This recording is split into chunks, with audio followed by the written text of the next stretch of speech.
இப்போ நாம் bread sandwich செய்ய போகிறோம். அது எப்படி செய்கிறதுன்னு பார்க்கலாம் வாங்க. 3 டேபிள் ஸ்பூன் ஆயில் சேர்த்துக்கலாம்.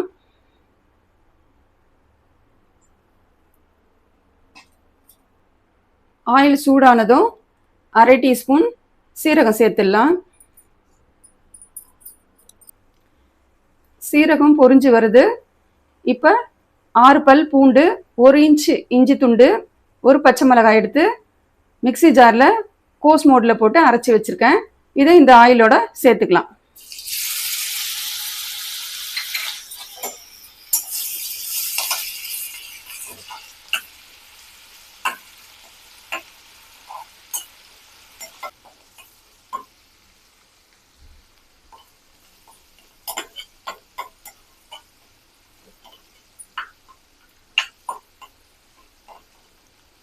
இது மாதிரி பொடிச்சு நம்ம ஆயிலோட சேர்த்து வதக்கும் போது சின்ன பிள்ளைங்க சாப்பிட்டாங்கன்னா அவங்களுக்கு வாயில் பச்சை மிளகாலாம் மாட்டாது.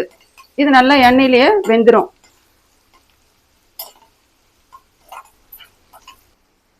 இப்போ இஞ்சி பூண்டு பச்சை மிளகாய் நல்லா வதங்கி வந்துடுச்சுங்க.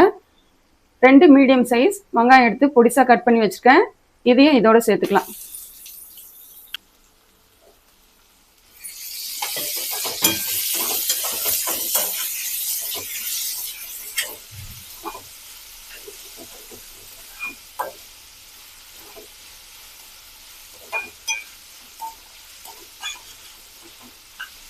வெங்காயம் நல்லா வதங்கி வந்துடுச்சு. இப்போ 3 கேரட் எடுத்து நீல வாக்கில் திருவி வச்சுருக்கேன். இதையும் சேர்த்துப்போம். இது கூடவே ஒரு 150 கிராம் கோஸ் எடுத்து துருவி வச்சுருக்கோம். இதையும் இதோட சேர்த்துக்கலாம்.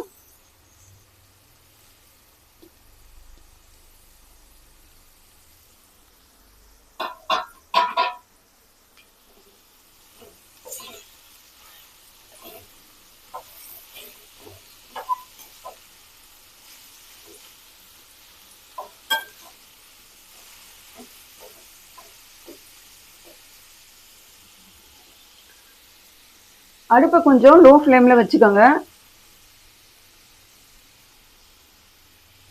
ஒரு 10-15 பீன்ஸ் எடுத்து பொடிசாக வெட்டி வச்சுருக்கேன். இது ஒரு கப் அளவு வந்திருக்கு. இதையும் சேர்த்துப்போம்.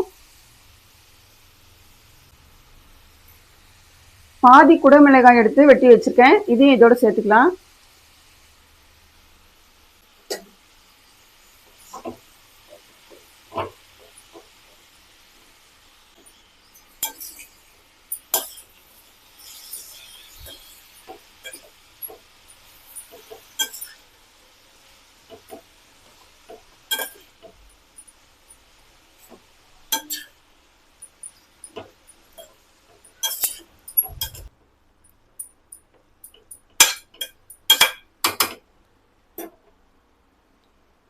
எல்லா காய்களும் ஓரளவுக்கு வதங்கிடுச்சு.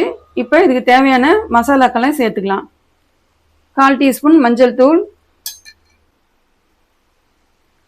அரை டீஸ்பூன் தனி மிளகாய் தூள், மிளகுத்தூள் அரை டீஸ்பூன், அரை டீஸ்பூன் சோம்புத்தூள்,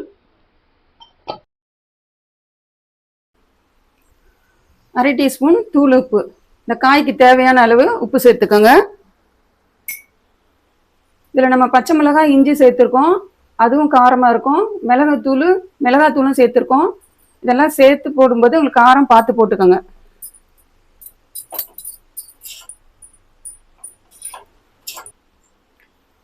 ஒரு 2 டீஸ்பூன் அளவு தண்ணி சேர்த்துக்கலாம்.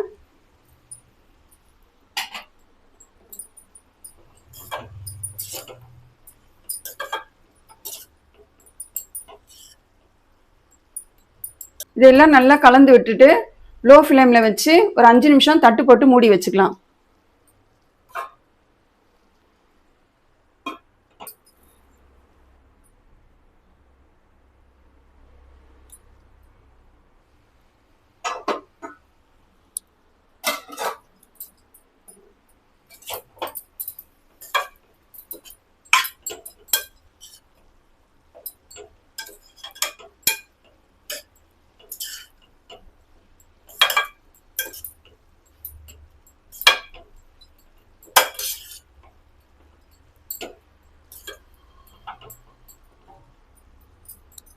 இப்போ இந்த காயெல்லாம் ஒரு அரை பதத்துக்கு வெந்து வந்திருக்கு. இப்போ ஒரு பெரிய சைஸ் தக்காளி எடுத்து பொடிசா வெட்டி வச்சிருக்கேன். இதை இந்த ஸ்டேஜில் சேர்த்துக்கலாம்.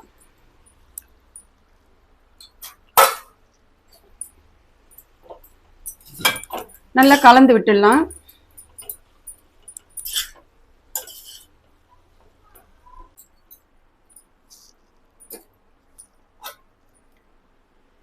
ஒரு 5 நிமிஷம் மூடி வச்சிடலாம்.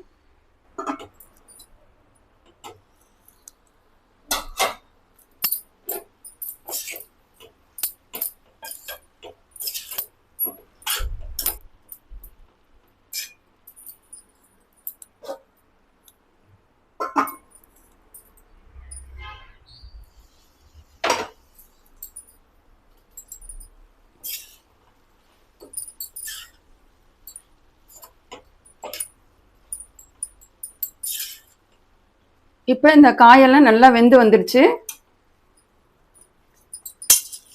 இப்போ கொஞ்சம் புதினா எல்லாம் சேர்த்துக்கலாம். கொஞ்சம் கொத்தமல்லியும் சேர்த்துடலாம்.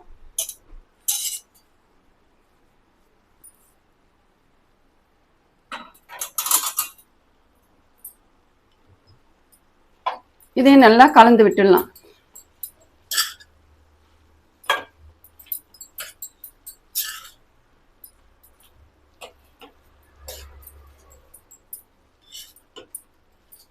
இப்போ இந்த பிரெட்டுக்கு தேவையான மசாலா தயாராகிடுச்சு. 2 சைடும் பிரெட்டு நல்லா டோஸ்ட் ஆயிடுச்சு. இப்போ இந்த ஸ்டஃபிங்கை நம்ம வச்சுக்கலாம். அவ்வளோதாங்க, சுவையான பிரெட் சாண்ட்விச் ரெடி ஆகிடுச்சு. இது நீங்கள் மார்னிங் பிரேக்ஃபாஸ்ட்டுக்கும் சாப்பிட்லாம், ஈவினிங் ஸ்நாக்ஸுக்கும் சாப்பிட்லாம். பெரியவங்க முதல்ல குழந்தைங்க வரைக்கும் எல்லாரும் விரும்பி சாப்பிடுவாங்க.